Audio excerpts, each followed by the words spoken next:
तो finally Wednesday का season 2 release हो चुका है और हम इसके सभी एपिसोड्स को एक्सप्लेन करने वाले हैं। तो बिना टाइम पास के आते हैं सीधा इसकी स्टोरी पर। यह सीजन स्टार्ट होता है पिछले सीजन की एंडिंग से, जहां पर सभी बच्चे समर वेकेशन के लिए चले गए थे। इन छुट्टियों में वेडनेसडे ने अपनी नोवेल बुक तैयार करी और साथ ही बहुत सारी खुरापात भी करी। खैर फिलहाल हम देख पाते हैं वेडनेसडे को एक सिटी के अंदर, जहाँ पर एक सीरियल किलर ने वेडनेसडे को एक चेयर पर बांध रखा होता है। पिछले सीजन में वेडनेसडे को गुडी की एक बुक मिली थी और उसमें लिखे लेसन्स की वजह से वेडनेसडे अब अपने विजन्स पर कंट्रोल करना सीख चुकी थी। उसका बचपन से एक ही सपना था कि किसी सीरियल किलर को मारना, और वो मौका भी उसे मिल चुका था क्योंकि एक सीरियल किलर सालों से लड़कियों को पकड़कर उन्हें मार रहा था। इस काम में थिंक भी उसकी मदद करता है। वो पुलिस स्टेशन जाता है और उस किलर के बारे में एक सबूत लेकर आता है और उसी के जरिए वेडनेसडे उस किलर के बारे में सब कुछ पता लगा लेती है, जो कि कैंसर सिटी में रहता था। अब जैसे ही वेडनेसडे एयरपोर्ट पर जाती है तो उससे उसके सारे हिडन वेपन्स छीन लिए जाते हैं, जिनमें बहुत सारे जानलेवा हथियार थे, लेकिन वो किसी तरह थिंक को अपने साथ में ले लेती है। अब यहाँ से निकलने के बाद में वेडनेसडे सीधा उस किलर के घर पर पहुंचती है, जहाँ पर वो किलर वेडनेसडे को ही किडनैप कर लेता है। उसे एक ऐसी जगह पर रखा था जहाँ पर और भी डॉल्स थी, लेकिन वो किलर जैसे ही वेडनेसडे को मारने के लिए आता है तो थिंक उस पर अटैक कर देता है और उसकी पूंगी बजा के रख देता है। और अब फाइनली वेडनेसडे यहाँ पर सभी का बदला पूरा कर देती है। यहाँ पर हम एक चीज नोटिस कर पाते हैं कि जब भी वेडनेसडे विजन्स देख रही होती है तो उसकी आंखों से काले आंसू गिर रहे होते हैं, लेकिन वेडनेसडे इसे फिलहाल के लिए इग्नोर करती है। अब ये घर आने के बाद में स्कूल जाने के लिए तैयार हो चुकी थी। इस बार वेडनेसडे के पेरेंट्स उसके छोटे भाई पर्क्सली को भी नेवरमोर एकेडमी लेकर जाते हैं। उसके अंदर जो पावर थी वो थी बिजली की, और वो रास्ते में एक बोर्ड पर बिजली भी मारता है। वेडनेसडे कहती है कि अगला निशाना बोर्ड के ठीक बीचों बीच लगाना, नहीं तो तुम्हें कार से बाहर फेंक दूंगी। उसका भाई डर जाता है और अपना निशाना ठीक से लगा देता है, और उसकी वजह से कई कार्स का तो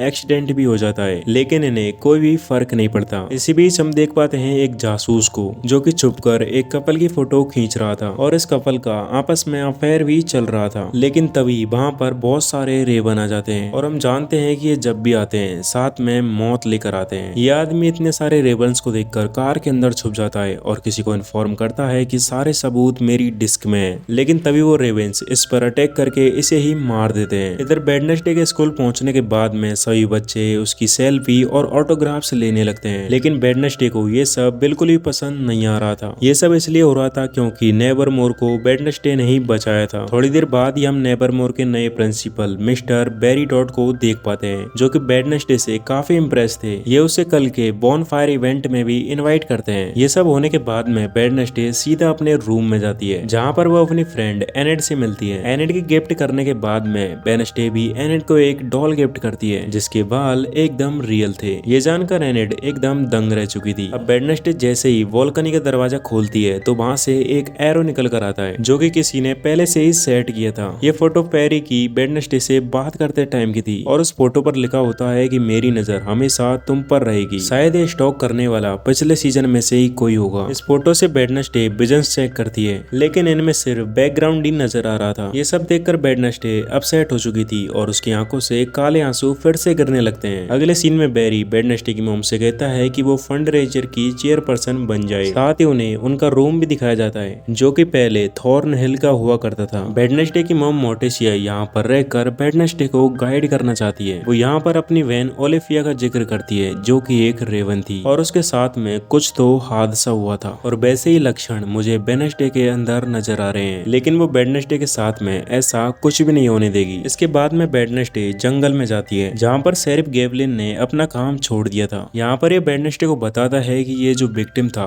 मेरा फ्रेंड था। ये लोग एक केस पर काम कर रहे थे जिसमें आउटकास्ट के लिए खतरा था। वेडनेसडे कहते हैं कि आप कब से हम आउटकास्ट के बारे में सोचने लगे। वो कहता है कि मेरा बेटा भी तो एक आउटकास्ट ही है, और अगर इस केस में तुम मेरी मदद करोगी तो हम इस केस के तह तक भी जा सकते हैं। इसके अगले सीन में हम देख पाते हैं एजेक्स को, जो सभी नए स्टूडेंट को एक स्कल ट्री की कहानी सुना रहा होता है। वैसे भी ये कहानी सभी नए बच्चों को सुनाई जाती है। तो कहानी में एक बीमार बच्चा होता है और वो बेड पर पड़े पड़े अपने इन्वेंशन करता रहता, लेकिन उसके पास में समय कम होने की वजह से वो अपने लिए एक मैकेनिकल हार्ट क्रिएट करता है, जिसकी वजह से वो ठीक हो गया और बहुत सारे इन्वेंशन करने लगा। लेकिन नेवरमोर आने के बाद में उसके इन्वेंशन बहुत ही डार्क हो गई और एक हादसे के टाइम उसकी मौत हो गई। उसके मर जाने के बाद में उसकी बॉडी को एक स्कल ट्री के नीचे दफना दिया गया, और जब भी कोई स्कल ट्री में कान लगाकर सुनता है तो उसे उसकी धड़कन सुनाई देती है। अब इस कहानी को सुनने के बाद में पक्सली काफी इंप्रेस हो चुका था। इसी बीच हमें उस स्टोकर की क्रिएटिविटी को दिखाया जाता है, जहाँ पर वो वेडनेसडे की फोटो में से आंखों को निकाल रहा होता है। लेकिन हमें यहाँ पर इस स्टोकर का चेहरा देखने को नहीं मिलता। बॉनफायर की तैयारी चलने के साथ में एनेड थिंक के लिए एक घर भी बनाती है। अब जेवियर वेडनेसडे को एक मैसेज के साथ में एक ड्राइंग भी भेजता है और उसमें लिखा होता है कि इस रेड आंख वाले रेवन से तुम्हारा कोई ना कोई संबंध जरूर है। थोड़ी देर बाद ही उस स्टोकर का मैसेज आता है और उसमें लिखा होता है कि वो उसकी नॉवल को ले जा चुका है और वो उसे बॉनफायर में जला देगा। अब वेडनेसडे जल्दी जल्दी जाती है और अपनी नॉवल को उस बॉनफायर के अंदर ढूंढने लगती है। बॉनफायर जलने लगता है, लेकिन सही टाइम पर वेडनेसडे अपनी नॉवल को वहां से बाहर निकाल लेती है, क्योंकि इस नॉवल में उसकी 2 सालों की मेहनत थी। तभी वेडनेसडे को स्टेज पर बुलाया जाता है और एक फोटो में उसे हीरो बना दिया जाता है। लेकिन वेडनेसडे गुस्सा होकर उस तस्वीर को ही जला देती है और कहती है कि जो भी मुझे स्टॉक कर रहा है मैं उसे ढूंढ कर खत्म कर दूंगी। अगले सीन में हम देखते हैं कि पक्सली इस कल्ट्री की धड़कनें सुनने के लिए जा रहा था, लेकिन उससे गलती से बिजली छूटती है और उसकी वजह से वो इलेक्ट्रिकल हार्ट वाला बच्चा जिंदा हो जाता है। मॉन्स्टर बनने के बाद में वो बच्चा बाहर आता है, लेकिन पक्सली को ये काफी कूल लग रहा था। इधर वेडनेसडे एनेड के साथ में जा रही होती है और तभी उसे विजन्स आने लगते हैं और उन विजन्स में एनेड की स्पिरिट उससे कहती है कि तुम्हारी वजह से ही मेरी जान गई। एंड यहाँ पर वेडनेसडे की आंखों से काले आंसू निकलते ही जा रहे थे और इसी सस्पेंसिंग सीन के साथ इस एपिसोड का एंड यहीं पर हो जाता है। आई होप कि आपको यह एपिसोड काफी अच्छा लगा होगा, क्योंकि आने वाले एपिसोड और भी ज्यादा इंटरेस्टिंग होने वाले हैं। तो दूसरे एपिसोड के स्टार्टिंग में ही हमें वेडनेसडे एडम्स को दिखाया जाता है, जो कि एनेड के खतरनाक विजन देखने के बाद में एकदम से जागती है। इस टाइम वेडनेसडे के साइड में उसकी मॉम बैठी होती है और वो कहती है कि तुम्हारी तरह मेरी बहन को भी ऐसे ही विजन्स आते थे, लेकिन उसने मेरी बात नहीं मानी। अगर तुम्हारे ऐसे ही काले आंसू आते रहे तो तुम तुम्हारी एबिलिटी को खो दोगी। इसके अगले सीन में वेडनेसडे एडम्स गैब्लिन से मिलने के लिए उसके घर पर जाती है, लेकिन एक आंख वाले रेविन ने उसकी हालत भी खराब कर दी थी। ऐसा भयानक नजारा देखकर वेडनेसडे भी चौंक जाती है। अब ये यहाँ पर गैब्लिन की बॉडी को टच करके उसके विजन्स देखने की कोशिश करती है, लेकिन वो कुछ भी नहीं देख पाती। एंड तभी यहाँ पर पुलिस आ जाती है और वेडनेसडे को अरेस्ट कर लेती है। तब वेडनेसडे के डैड पुलिस स्टेशन जाते हैं और वहाँ से वेडनेसडे को निकाल कर लेकर आते हैं। इसी बीच हम देख पाते हैं पक्सली को, जो कि उस मैकेनिकल हार्ट बॉय को अपने साथ में लेकर आ चुका है और उसको यूजीन के हाउस में बंदी बनाकर रखा हुआ है और ये यूजीन से ये भी कहता है कि हम इसको पेट बनाकर रखेंगे। अब ये जैसे ही इसे कुछ खाने के लिए देते हैं तो ये उसे खाकर इनके ऊपर ही वॉमिट कर देता है। इसी मोमेंट पर पक्सली कहता है कि अब से इसका नाम होगा स्लर। इसके बाद में हम देख पाते हैं एनेड को, जो कि वेडनेसडे के साथ में प्रेइंग कर रही होती है और कहती है कि तुमने भी तो मुझे प्रेइंग करने के लिए उस बेड पर आंख को रखा है। वेडनेसडे जैसे ही उस आंख को देखती है तो वो समझ जाती है कि ये उस आदमी की यानी कि गैब्लिन की है। वहीं दूसरी तरफ बाहर सभी बच्चे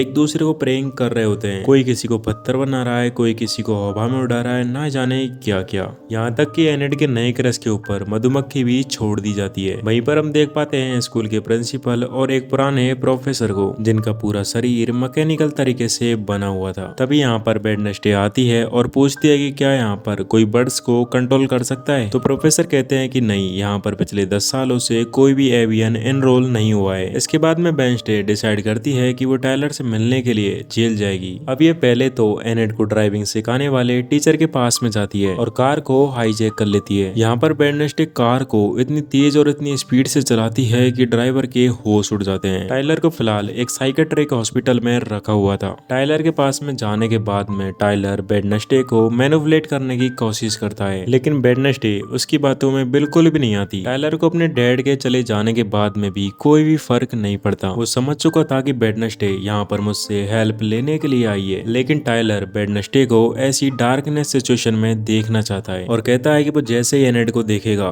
तो उसे तुरंत ही मार डालेगा। इधर हम देख पाते हैं यूजीन और पक्सली को, जिनका वो पेट भागने के बाद में ये दोनों काफी परेशान हो चुके थे। इधर प्रिंसिपल वेंगा को ऑर्डर देता है कि वो मोटेसिया से ज्यादा कलेक्शन इकट्ठा करवाए, नहीं उसके लिए बिल्कुल भी अच्छा नहीं होगा। वेडनेसडे जैसे अपने रूम में जाती है तो उसे एक कॉल आती है, जिसमें वो स्टोकर कहता है कि गेम स्टार्ट हो चुका है और अगले 30 मिनट में तुम्हें तुम्हारी फ्रेंड एनेड को ढूंढ कर निकालना होगा, नहीं तो वो मारी जाएगी। यहीं पर वेडनेसडे को एक नोट मिलता है, जिसे वो पियानो से प्ले करके एक सीक्रेट डोर को ओपन करती है। इस डोर डोर को ओपन करने के बाद में एनेड और ब्रूनो मिल जाते हैं, जो कि एक दूसरे के साथ में रोमांस कर रहे होते हैं। उनके सिर के ऊपर एक ब्लेड ट्रैप होता है जो कि धीरे धीरे नीचे की ओर आ रहा होता है। तभी वेडनेसडे को एक नोट मिलता है और उसमें एक किताब का जिक्र हुआ था। तो वेडनेसडे उस किताब का नाम लिख देती है और तुरंत ही ट्रैप भी रुक जाता है, जिसकी वजह से अब एनेड और ब्रूनो दोनों बच चुके थे। एंड तभी वेडनेसडे के सामने आती है उसकी सुपर फैन स्टॉकर, यानी कि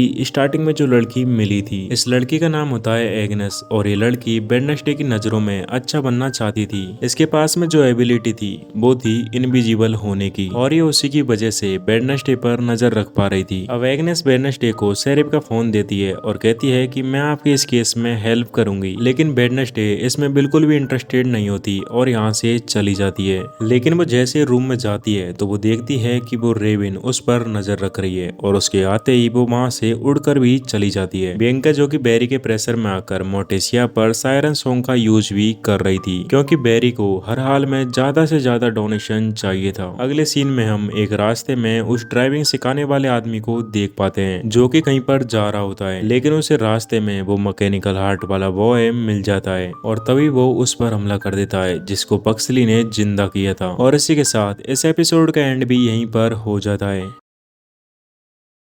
इस एपिसोड के स्टार्टिंग में हमें मोर्टेसिया को दिखाया जाता है जो कि बहुत ही परेशान है, क्योंकि वो अब भी बियंका के सायरन सॉन्ग के बस में होती है। इसे ना चाहकर भी ऐसे डिसीजन लेने पड़ते हैं। थोड़ी देर बाद में यहाँ पर वेडनेसडे भी आ जाती है और ये अपनी मॉम को उस रेवन के बारे में भी बता देती है। मोर्टेसिया वेडनेसडे को गुडी की बुक को इसलिए नहीं देना चाहती क्योंकि वो वेडनेसडे को खोना नहीं चाहती, क्योंकि जैसा उसकी बहन के साथ में हुआ वैसा वेडनेसडे के साथ में ना हो। मोर्टेसिया कहती है कि एवियन ऐसे होते हैं जो बर्ड्स को कंट्रोल करते हैं, लाइक यूजीन की शक्तियों जैसी। अब वेडनेसडे निराश होकर अपने रूम में आ जाती है जहाँ पर एनेड उसे बताती है कि वो सब कैंपिंग के लिए जा रहे हैं, लेकिन वेडनेसडे उनके साथ जाने से मना कर देती है क्योंकि उसे इन चीजों में कोई भी इंटरेस्ट नहीं है। उसे तो सिर्फ केस सॉल्व करने में मजा आता है। तभी यहाँ पर एग्नेस आ जाती है जिसके पास में गायब होने की यानी इनविजिबल होने की शक्तियाँ होती है। अगर आपने इसके पहले वाले एपिसोड नहीं देखे हैं तो चैनल में जाके देख सकते हो, नहीं तो उनकी लिंक डिस्क्रिप्शन में मिल जाएगी, क्योंकि उन दो एपिसोड्स को देखने के बाद में आपको इस कहानी में और भी ज्यादा मजा आने लगेगा। अब यहाँ पर वेडनेसडे एग्नेस से मना कर देती है, लेकिन एग्नेस बिल्कुल भी नहीं मानती। ये तो इतनी बड़ी फैन बन चुकी है कि वेडनेसडे के लिए कुछ भी कर सकती है। इधर सीन शिफ्ट होने के बाद में हम पक्सली और यूजीन को देख पाते हैं जो कि अपने पेट स्लर को खाना खिला रहे होते हैं। आप सोच रहे होंगे कि ये तो पिछले एपिसोड में बाहर घूम रहा था, तो यहाँ पर कैसे आया? देखो, ये यहाँ पर खुद की मर्जी से ही आया है और इस बात का पता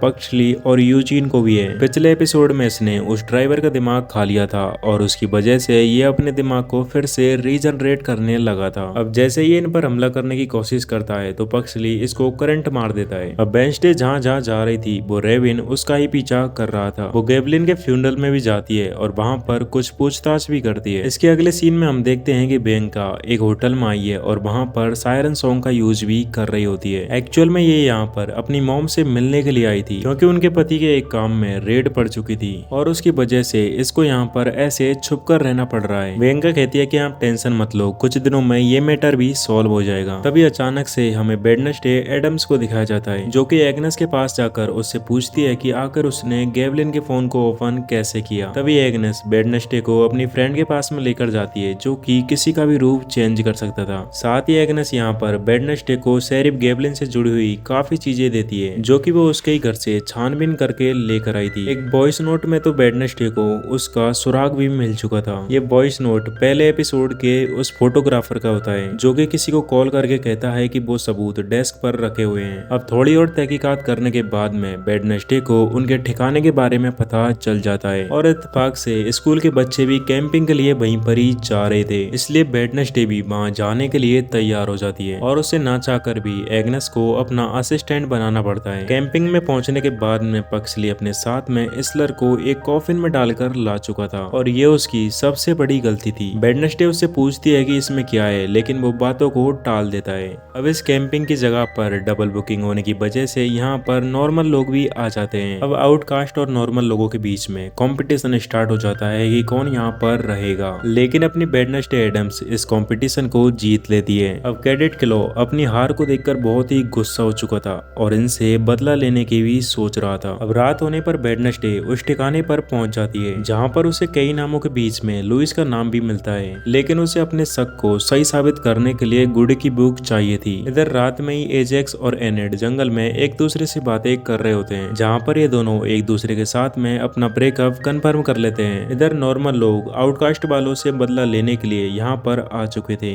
लेकिन सिलर उनके लीडर का ही भेजा खा जाता है, क्योंकि वो धीरे धीरे अपने आप को अपग्रेड करके आजाद कर रहा था। अब इसके लिए वो और भी लोगों को मारने वाला था, लेकिन ऐसा होने से पहले पक्सली उस पर करंट मार देता है, नहीं तो अगला नंबर उसके डैड का ही था। इधर वेडनेसडे अपनी मॉम से गुड की किताब लेने के लिए ब्लाइंड फाइटिंग कर रही होती है, लेकिन वो इस फाइटिंग में अपनी मॉम से हार जाती है। तभी पीछे से स्लर यहीं पर आ रहा होता है, तो वेडनेसडे अपनी तलवार फेंककर उसके सिर पर मार देती है और थोड़ी देर बाद ही उसे बंदी भी बना लिया जाता है। अब वेडनेसडे को किताब भी नहीं मिलेगी और उसके पास में पावर्स भी नहीं है, तो ऐसे में वो इस केस को कैसे सॉल्व करेगी? आखिर ये लुइस है कौन और एनेड के मौत से इसका क्या लेना देना है? अब ये जितने भी सवाल खड़े हो रहे हैं, इन सभी के जवाब उस जेल के अंदर ही छुपे हुए हैं, और ये वही जेल है जहाँ पर टाइलर को रखा गया था। इंटरेस्टिंग सीन तो तब आता है तब बर्न और जूडी थॉर्नहिल को यहाँ पर लेकर आ चुके थे, यानी कि लॉरल गेट्स को। अब टाइलर और थॉर्नहिल दोनों साथ में आ चुके हैं, तो तबाही भी जल्द ही आने वाली है, जिसका रेफरेंस हम सीजन 1 के एंड में भी देख चुके हैं। और इसी के साथ इस एपिसोड का एंड भी यहीं पर हो जाता है। ये है सीजन 2 के पार्ट 1 का लास्ट एपिसोड, एंड जैसे इसका पार्ट 2 रिलीज होगा हम आपके लिए उसे जरूर एक्सप्लेन करेंगे।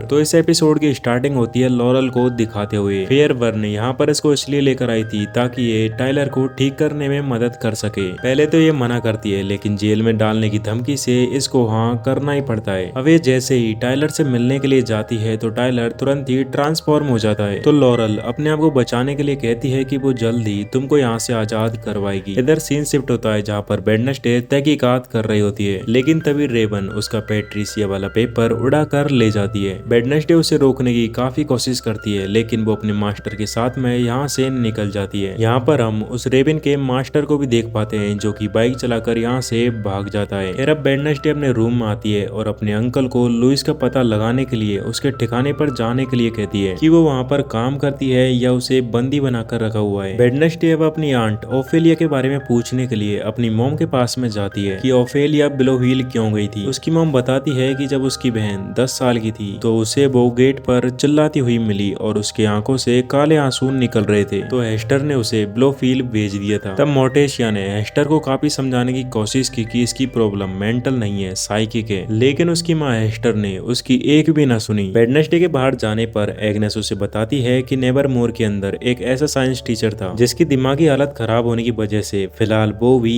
एक जेल के अंदर ही है, और इन सभी के डेथ सर्टिफिकेट पर नकली साइन है। तभी वेडनेसडे की नजर पड़ती है रेवन पर, जिसने अपने साथियों के साथ में सारे नेवरमोर स्कूल को घेर लिया था, और उनका मास्टर भी इनको यहीं से कंट्रोल कर रहा होता है। तभी सभी रेवेंस एनेड के ऊपर हमला कर देती है और वो यहाँ से थिंग को भी ले जाना चाहती थी, लेकिन तभी प्रिंसिपल वेरी आ जाते हैं और अपनी शक्तियों का इस्तेमाल करना शुरू कर देते हैं, जिसकी वजह से उन रेवेंस को वहाँ से जाना पड़ता है। खैर तभी वेडनेसडे की नजर उनके मास्टर पर पड़ जाती है, लेकिन वो यहाँ से सभी से बचकर सीक्रेट डोर की मदद से यहाँ से भाग रहा होता है, लेकिन तभी वो वेडनेसडे से मिस हो जाता है। वेडनेसडे एक रूम के अंदर पहुंचती है जहाँ पर फेयरबर्न और म्यूजिक टीचर होती है। म्यूजिक टीचर किसी वजह से यहाँ पर ही होती है, तो वेडनेसडे को उस पर ही शक होने लगता है। इधर हेस्टर लुइस का पता लगाते लगाते वहां तक भी पहुंच चुका था, लेकिन लुइस उसे पकड़वाकर डेड सेल के अंदर बंद करवा देती है। इसकी खबर थिंग वेडनेसडे को आकर देता है, तो वेडनेसडे एनेड और एग्नेस के साथ में खुद ही बिलोहील जाने का डिसाइड करती है और साथ ही फेस्टर को बचाने का प्लान भी बनाती है। एग्नेस को वेडनेसडे के इतना करीब देखकर एनेड को जलन होने लगती है। जब अंकल हेस्टर जेल में आए थे तो उन्होंने एक लेडी को अपने प्यार में फंसा लिया था, तो वही लेडी हेस्टर को बचाने के लिए वेडनेसडे की मदद करने लगती है। अब फाइनली वेडनेसडे एडम्स हेस्टर को बाहर निकाल लेती है, लेकिन इसी बीच लॉरल गेट्स भी आजाद हो चुकी थी। तभी वेडनेसडे के रास्ते में लॉरल आ जाती है, लेकिन दोनों को अपने अपने काम करने थे, इसलिए दोनों को अभी के लिए यहाँ से जाना पड़ता है। अब आगे वेडनेसडे हेस्टर के साथ में एक रूम के अंदर पहुंचती है और इस सीक्रेट चैम्बर का नाम होता है टर्म आउटस्कार्स इंटीग्रेशन स्टडी। अब जैसे अंदर जाकर देखते हैं तो इन्हें पता लगता है कि लुइस कोई इंसान नहीं बल्कि एक मशीन है। यहाँ पर इन चैम्बर्स में बहुत सारे आउटकास्ट कैद हो रखे थे और इन पर एक्सपेरिमेंट भी किया जाता था, यानी कि ऑगस्टस जो इन पर एक्सपेरिमेंट करता था वो इन पर एक्सपेरिमेंट करने के लिए इन्हें मरा हुआ दिखा देता था। तभी यहाँ पर एक लेडी आती है जो कि ऑगस्टस की बेटी थी,